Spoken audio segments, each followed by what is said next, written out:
Hola amigos de Tiempo de Seguros, una vez más un hecho del día a día, de la realidad, nos lleva a analizarlo desde la óptica del seguro. Como decimos siempre, lo que pasa no se toma vacaciones, no conoce de feriados, y justamente por eso en este día feriado queremos analizar junto a ustedes este caso tan trágico de la explosión en un bar en San Miguel, con un luctuoso resultado de una joven fallecida, otros 3 en grave estado con quemaduras y otros 4 también con quemaduras, pero de menor gravedad.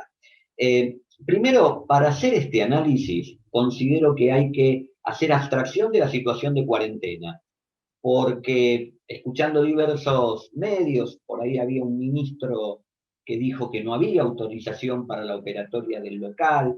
Si hubiese estado habilitado, también se advertía que no existía la correcta distancia entre mesas. De hecho, uno ve en los videos cómo se ve afectado una pareja que estaba en una mesa inmediata posterior, es decir, que no había 1,5 metros, 2 metros.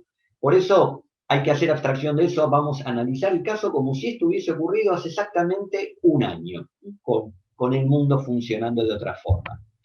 Estamos seguros que si el negocio contaba con una cobertura de responsabilidad civil, indudablemente debería ser del tipo de la RC comprensiva, ya sea dentro de una integral de comercio o como una póliza específica, en la cual siempre el primer adicional que tiene la RC comprensiva era obligatoria prácticamente desde sus orígenes. Este adicional es el de incendio, rayo, explosión, descargas eléctricas y escape de gas. Con lo cual, el hecho ya de sí está expresamente previsto en la cobertura de póliza. Entonces, corresponde analizar los posibles eximentes de responsabilidad civil que podría oponer la aseguradora. Primero, agravación de riesgo.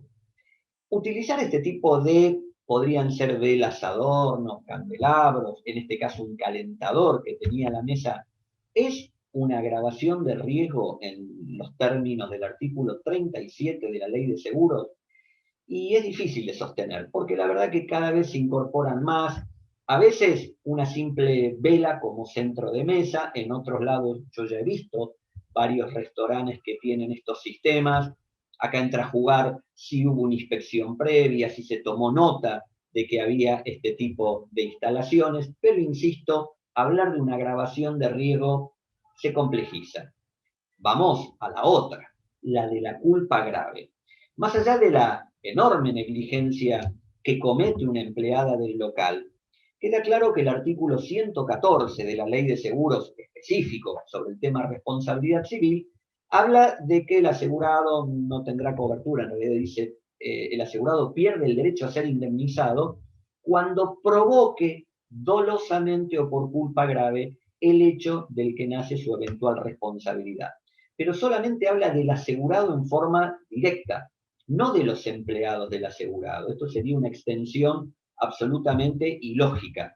Siempre el empleador responde por los hechos cometidos por los empleados en ocasión y con motivo del trabajo. Esto lo establece así el código, con lo cual no podemos oponer una culpa, aunque pensemos que es grave, de parte de un empleado del asegurado, ¿sí? Insisto que, por increíble que parezca lo que hace, imprudencia, impericia o negligencia son las 3 formas de la culpa simple, con lo cual esto estaría cubierto. Después también se habló de un supuesto abandono de persona. Todas las situaciones posteriores al siniestro no son oponibles al tercero. Claramente lo marca el artículo 118 de la Ley de Seguros, cuando dice que en la sentencia o en su ejecución el asegurador no podrá oponer las defensas nacidas después del siniestro, porque solamente puede oponer aquellas nacidas antes. Falta de pago, inexistencia de póliza, inexistencia de cobertura, pero no lo que ocurra después. Muchas veces hablamos de esto de la persona que conduciendo atropella a alguien y se fuga. El y se fuga será un agravante, será un condicionante desde lo penal, pero desde el punto de vista civil, frente al tercero, la compañía tiene que hacer frente al siniestro, eventualmente una acción de repetición contra el asegurado de muy difícil prosecución. Tanto la agravación de riesgo como la culpa grave son figuras que por ser de rechazo tendrían que ser probadas por el asegurador en juicio. No es que simplemente el asegurador se lava las manos, manda una carta de documento, rechazo por culpa grave o por agravación de riesgo. No, no, tendría que ir a juicio y probar mediante peritos que efectivamente estamos ante alguna de esas situaciones.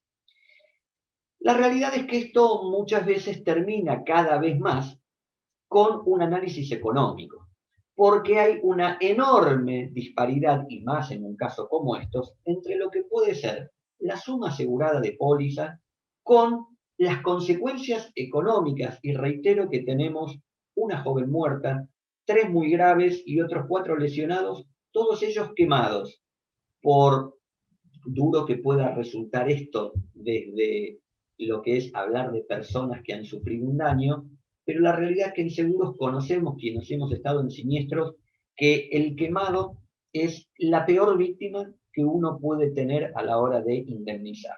Creo que hace 30 y pico de años, cuando arranqué en esto, alguien me dijo y me quedó grabado que es mejor tener un muerto que tener un quemado. Esto tiene que ver con las consecuencias económicas y la indemnización que debería afrontarse. No quiero tirar cifras, pero simplemente menciono casi todos los casos que estamos viendo hoy de muertes en accidentes de tránsito. Las condenas son 4, 5, 8 millones para arriba, ¿sí? Con lo cual, claramente vamos a estar en una situación donde quizás con mucho viento a favor estemos con una póliza de 1 millón, que ni siquiera cubriría ni la muerte ni los damnificados graves. Entonces, el tema es ir por vía del rechazo por alguna de estas causales que vimos antes, agravación de riesgo, culpa grave, sería de muy alto riesgo para la compañía, porque quedaría enganchada hasta el final, hasta que haya una sentencia, con lo cual, si no le dan la razón a la causal de rechazo, ya de por sí no solamente va a tener el tema de suma asegurada, actualización, intereses, sino también el tema de costas y peritos en forma proporcional, donde hoy acabamos de hacer un análisis de un caso, de un fallo de cámara de la semana pasada, a cada uno de los peritos intervinientes, en un caso de una muerte con 5 o 6 millones de indemnización, el monto de honorarios regulados fue de 600.000 pesos a cada uno, eran 3. Con lo cual, si uno dice, si yo fuera el responsable de siniestros de la compañía al cual le llega este caso, creo que sin lugar a dudas lo que haría la compañía es no perder el tiempo en plantear rechazos, que, insisto, pueden terminar en su contra, sino aguardar que se plantee la primera demanda y cuando la misma sea notificada, optar por el depósito de la suma asegurada actualizada con más el importe de gastos y costas de vengados, que es lo que plantea el artículo 110 de la Ley de Seguros. Cuando hay una enorme disparidad entre la suma asegurada de póliza y el monto que razonablemente se entienda que va a terminar siendo la condena de ese fallo, esto es lo que tiene como instituto creado por la ley la compañía. La posibilidad de depositar en pago la suma asegurada, actualizada obviamente, al momento en que sea notificada de la demanda, y de esa forma se libera de los posteriores intereses, gastos y costas que sin duda son y van a ser de altísimo valor. Este es el análisis que podemos hacer con lo que sabemos del caso, pero reitero, vemos muy difícil que tenga éxito oponer defensas como la agravación de riesgo o la culpa grave que, insistimos, debería ser del asegurado.